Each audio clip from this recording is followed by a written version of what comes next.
Marcus Freeman continues to have an incredibly unique challenge in terms of being so early in his head coaching tenure, so early in his time as being a head coach. Tommy Rees leaves to take the job at Alabama. He's got to make a new offensive coordinator hire. All signs are pointing to that being Utah's Andy Ludwig, a name that we had mentioned off the top, sort of one of your top 5 or 6 respected, hotter names in terms of offensive coordinators that could be moving up a tier. We also have some shakeup as Notre Dame's losing its offensive line coach. The news coming out sort of during the Super Bowl that we would have Harry Hiestand retiring, longtime offensive line coach there in South Bend.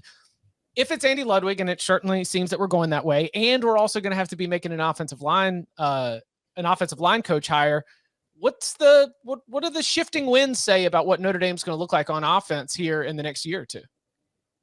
I think just personnel wise, they're almost guaranteed to be better on offense than they were last year because of the quarterback injuries. And because I do think, and Notre Dame fans, listen to this, I think some of the young guys they have will probably progress and be a lot better than what they had. And I think Ludwig, from a coaching standpoint, is probably an upgrade over Tommy Rees if he's indeed the guy that gets the job. But Harry Hiestand, from a coaching and development standpoint, I thought did a really nice job there for how long was he there? Like a decade more? He was there in 2 stints. Like he left for a while and then came back because he was with the Bears for a while too. I mean, I think he's probably a really good football coach, and offensive line coach is one of the most important assistant hires that you make in any coaching staff search. So, I mean, if you're Harry Hiestand, my guess the reason he retired is just I think he and Rees were pretty tight and maybe just doesn't want to go through another transition of system. And I don't know how old he is, but Freeman has some big hires to make here. And I wonder who Ludwig would prefer to be his O-line coach. And that is, by the way, a decision that offensive coordinators oftentimes make. Mm-hmm. Like that, because that's really tied. Like with your system that you're running, like different systems require different kinds of offensive linemen and different, that want them to do different things. So you need an offensive line coach that meshes with what you want.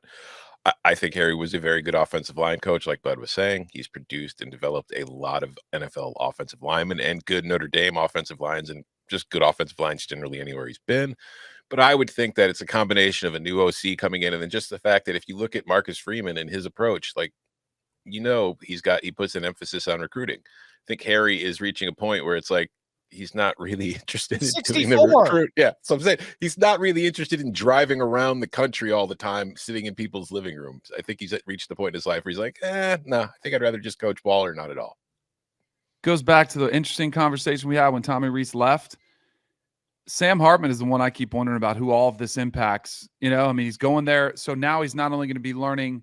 Like if you had elevated from within to be the offensive coordinator, it's the same system for everybody else, and you're just the only one learning it. Now you could potentially have an entire offense learning a new system under Andy Ludwig. So that's going to make the transition just that much, it's a little bit trickier for Sam Hartman. So I'm very curious to see, and he doesn't have any say in this position. So he's going to be given, I'm assuming he went to Notre Dame because of Tommy Rees. I know Marcus Freeman's the head coach, but when you are recruited as a quarterback, you want to talk to the play caller who you're going to be dealing with on a daily basis in game.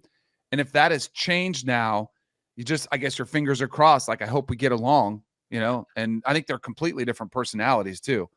Tommy Rees is a pretty fiery guy. I think Ludwig's a little more kind of straight line, kind of boring personality. And it's like a little thing. I know you can work with anybody, but I think it's going to make it a little bit trickier for Hartman. I don't think the offenses are all that different, honestly, as far as the schemes and what they're trying to do. Like it's run focused, a lot of tight end stuff. Does this sound familiar to you if you're a Notre Dame fan? Like, I think Andy Ludwig has had far more success, and I think it's got, you've seen it as far as an offensive coordinator, and I think Sam Hartman will be just fine. I don't think it's not the same, but I don't think it's that drastically different than what he came to play in. He wants to, the way the narrative is being spun is he wants to play in an offense that is going to put together a better tape for NFL teams. Mm-hmm. Pro style means anything these days, but it certainly is not a lot of the slow mesh concepts that they were running at Wake Forest. And so Andy Ludwig's at least going to put him in a position for that. Danny, am I off to think that this might help Sam Hartman because he is going to be stepping into a situation where if everybody's starting from scratch, it would benefit everyone to do things that are going to work for Sam Hartman. Like there's not going to be much, you are going to have to bend to this. And that was already maybe going to happen when Tommy Rees was gone. But I think starting from scratch for building up this offense, having Sam be right there on square one with everyone else, I thought that might help him in his performance. Is that crazy? No, it could. I mean, and if anything, it probably will force some of the guys that may have been complacent and be like, hey, he's got to figure it out, get those extra routes in the offseason, spring ball. You have that much more of a sense of urgency. Tom brought up something interesting, though, and this varies by school because a lot of the concepts are the same. I mean, I was following one of these sites that put out play schemes, and they said, hey, what do you call this? And I was like, oh, that was 344 Cadillac when I was at Florida State. And I'll never forget, I was trying to learn this new play when I was with the Giants. And George Henshaw was the offensive coordinator who actually spent time at Florida State like 15 years previous. And he's like, hey, and the play was B234 quarterback pass, wing 8Y8, wing 8Y6. And he's like, hey, you see this play? I was like, yeah. He goes, that's 344 Cadillac. And I was like, and he's like, the only difference is the back is in the flat as opposed to over the ball. And he's like, you read it the same, everything's the same concept. And I was like, oh yeah, and it clicked. I was like, okay, now I got it. The interesting thing about terminology is, does Andy Ludwig come in and be given all the verbiage for formations, motions, protections, and then he learns them and all the Notre Dame players already are familiar? Or does he come in and say, this is my system, this is how I've called it, you guys all have to learn it like that? And regardless, Sam Hartman's learning a new language, most likely. There'll be some carryovers and some, terminology that'll be similar, but a lot of times that's where the language comes in a little bit different. That's what Bama is notable for doing under the last about 10 years of Nick, is he makes you come in and learn their verbiage. Yeah. That was incredible. It's easier on the players. Yeah. Players only have 20 hours a week. I just want to go back to the play call. What was the play called? Yeah. Which one? 344 Cadillac was the keep it simple, stupid Florida State stuff. I didn't even give the formation. It would be King right trip, B234 quarterback pass, wing 8Y6.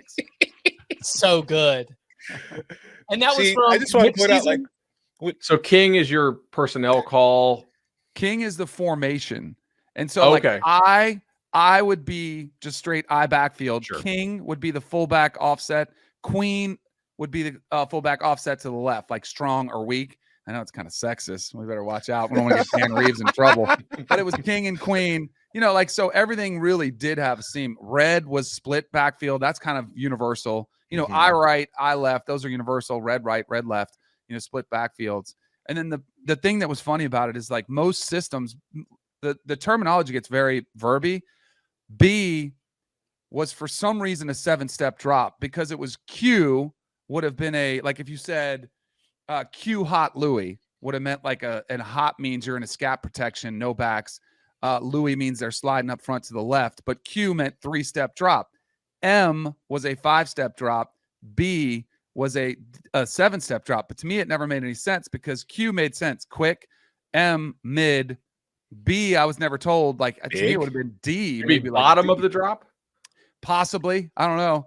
But the thing that really threw me off in Dan Reeves' system, he played with Tom Landry, and he used the same terminology. So he referred to the tight end as X and the X wide receiver as Y.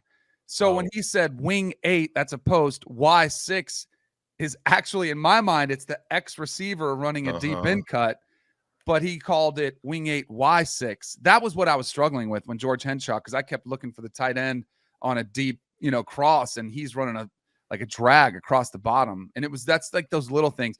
So if anything, like my rookie year, I was learning a new system, but I was learning a new system that was kind of backwards when they flip-flopped the X and Y. It was bizarre. All I had to know was who to block and which side. Yeah, and for those who are asking, as we are sitting here, the hire has not been officially announced, but reputable sources certainly are pointing to that being Utah's offensive coordinator, Andy Ludwig, getting the job with Notre Dame. And again, replacing the offensive line coach. That might take just a little bit more time, I might suspect.